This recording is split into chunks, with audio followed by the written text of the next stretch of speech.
Hello, how are you? Hope you're doing very well. My name is Lui Piluso.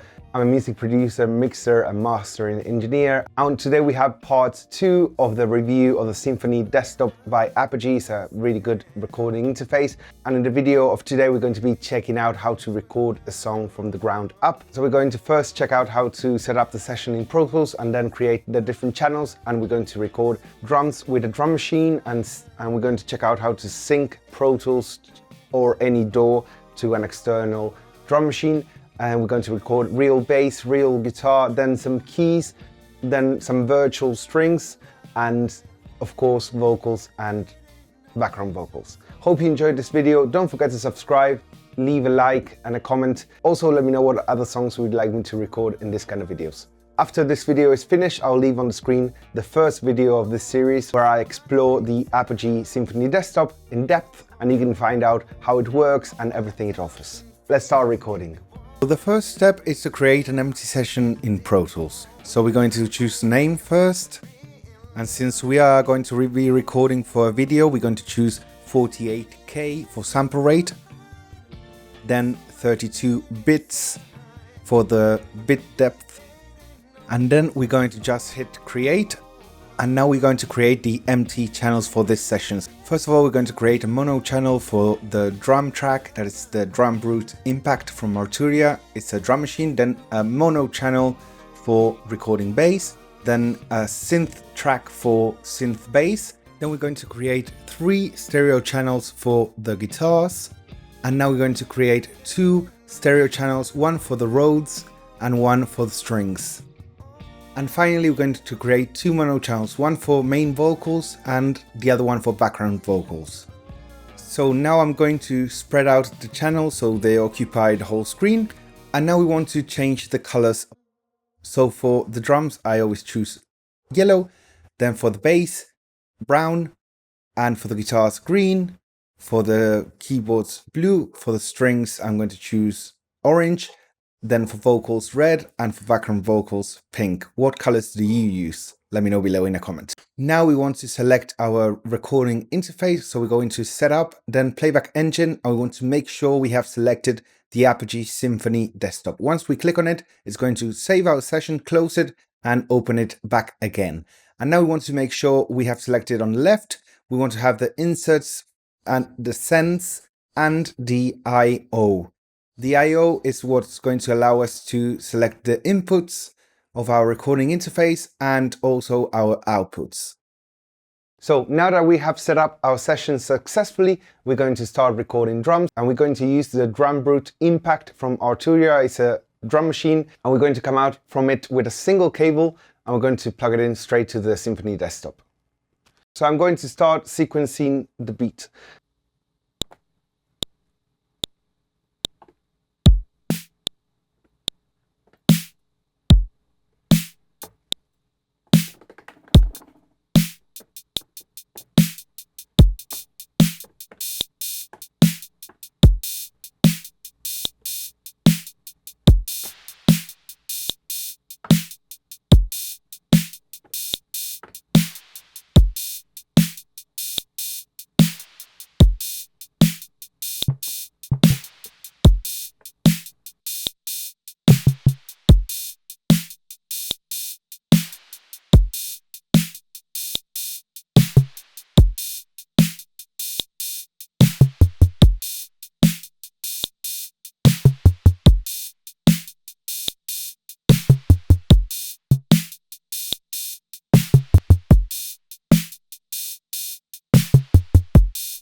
So now that we have programmed our beat, what we want to do is synchronize it to Pro Tools, and I'll show you how to do it. So when we press play in Pro Tools, it'll start playing on the drum machine as well.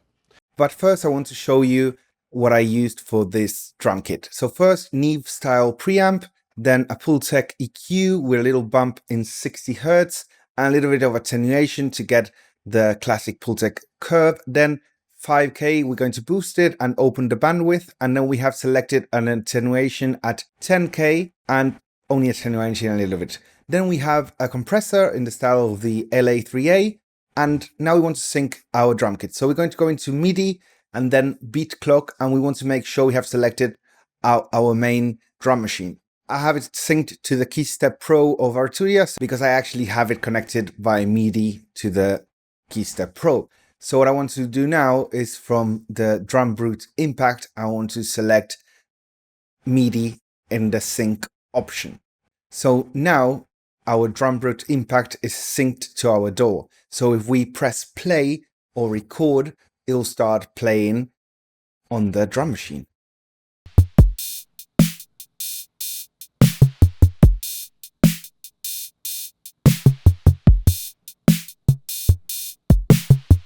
So for the bass recording, I have my Fender Precision Vintera II from the 50s recreation. It's a made in Mexico bass, and we're going to be recording with the same cable straight into the analog input number 2 on the Symphony Desktop, as we can see right here.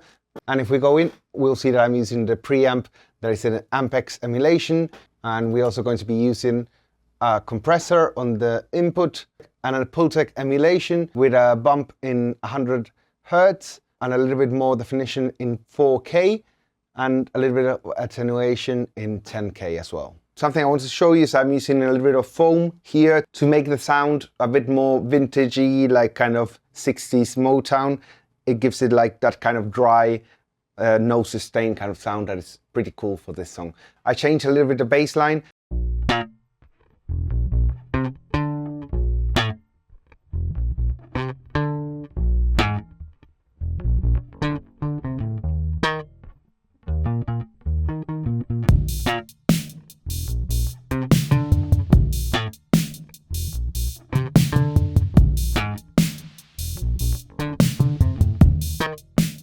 So now that we recorded the bass, I want to add a little bit of a synth bass only for the first note so we can create a bit of ambience and depth. And for that, I'm going to be using a plugin. Let's check it out. So what I'm going to do is open the Bass Station plugin. It's an emulation from the Bass Station that is an analog hardware synth from Novation, and now they released it on plugin, which is quite cool. And grab hold of the first preset that is called Spider Byte. That sounds like this. And now bring down the frequency and add some release.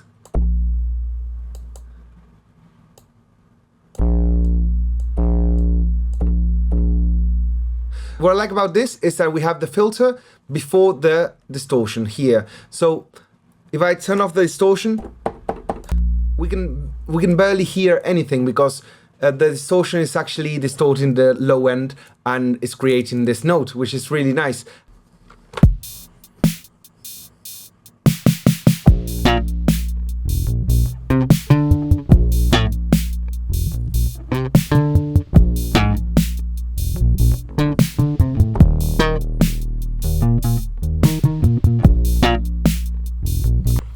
So now we're going to record some guitar. I'm going to record it using my American Ultra from Fender. I already made a review of this guitar, and I'm also going through the Jazzmaster Pro, that is the pedal board from Fender as well, that I also made a video on this channel.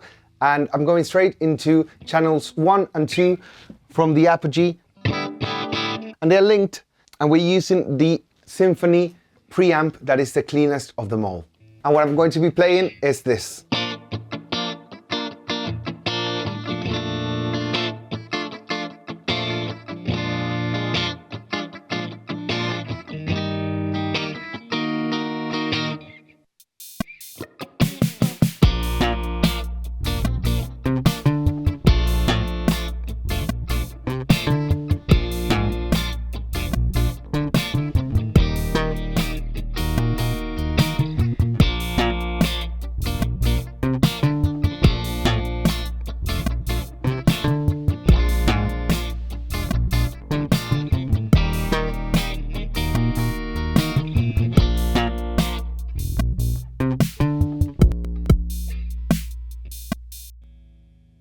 So now we recorded the rhythm chords. I want to also record another rhythm track of guitar, but it's only individual notes.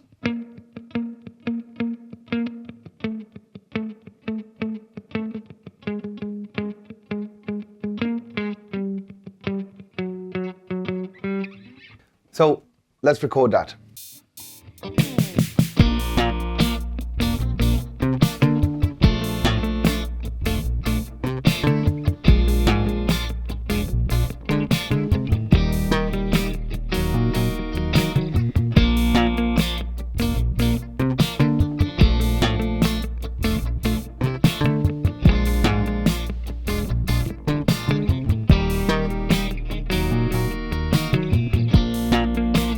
So now that we have our first couple of guitar tracks, I panned the first one, that is the main one, right, like in the middle.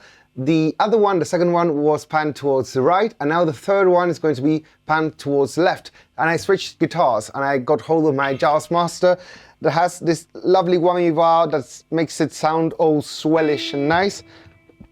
And I'm just going to play some long chords like this.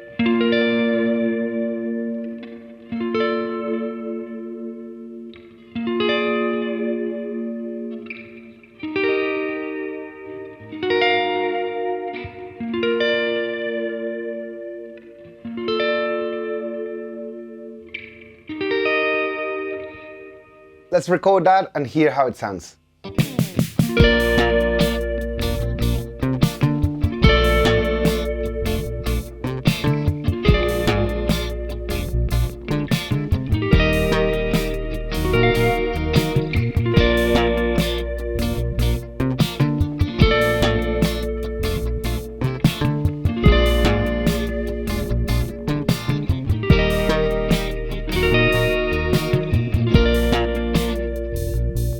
We're going to record some electric piano, and for that I'm going to use the AstroLab from Arturia, which is a great keyboard and sound bank.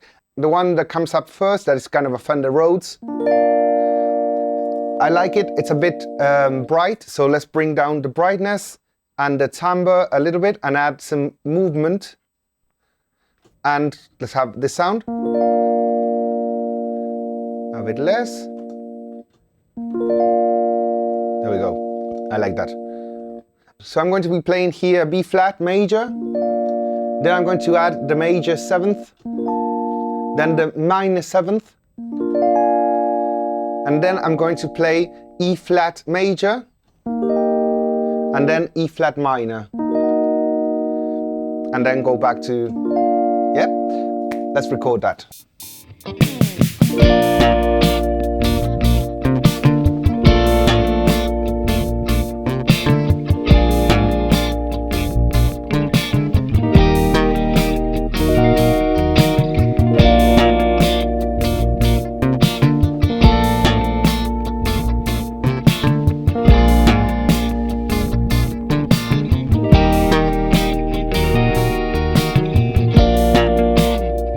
We are getting closer towards the end, fewer things to record. Now we're going to record the strings, but we're going to do them virtually. So that means without real strings, but we're going to use the Arturia AstroLab again with one of the presets for the strings, and I already changed a couple of parameters, and of course it's not going to be as the original one, but we're going to get as close as we can.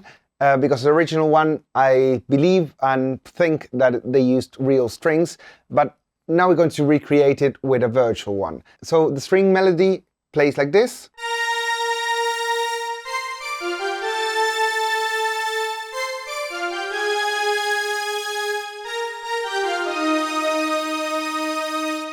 And for the main chorus, it does a slight variation.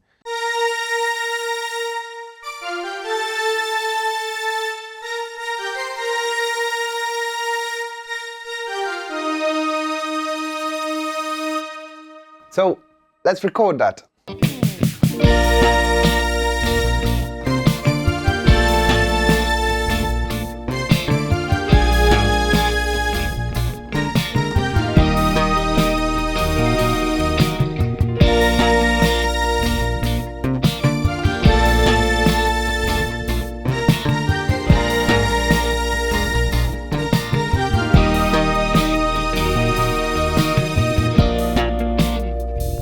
I've been arranging a little bit of what I just recorded, and I made a couple of sections out of the song.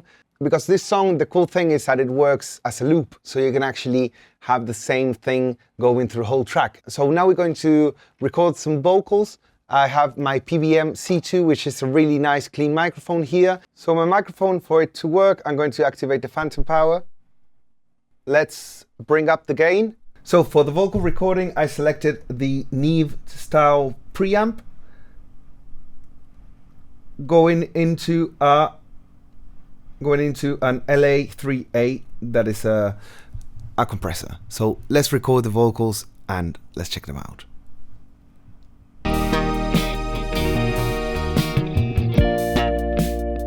Here we are, still together, we are one.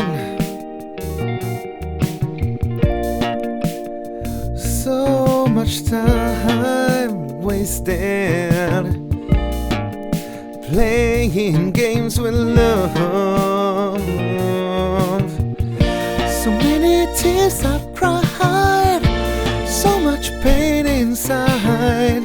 Oh baby, it ain't over till it's over.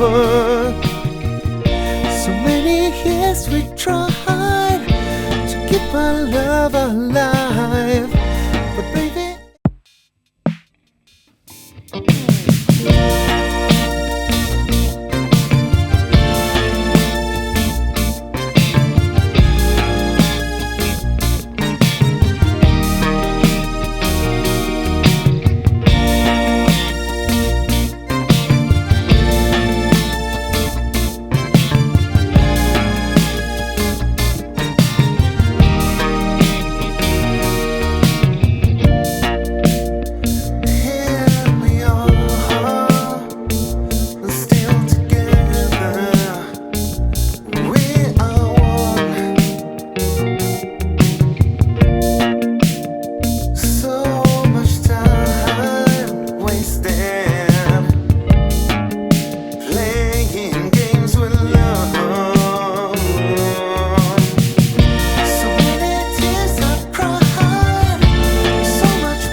leave me below some questions about the interface, other suggestions for songs you would like me to play in these videos.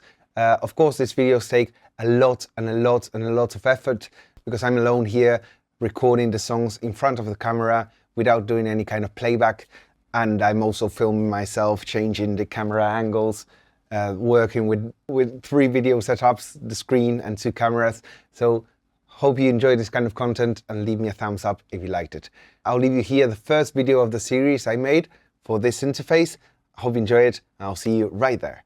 Thank you, Apogee, for giving me this interface. Bye-bye.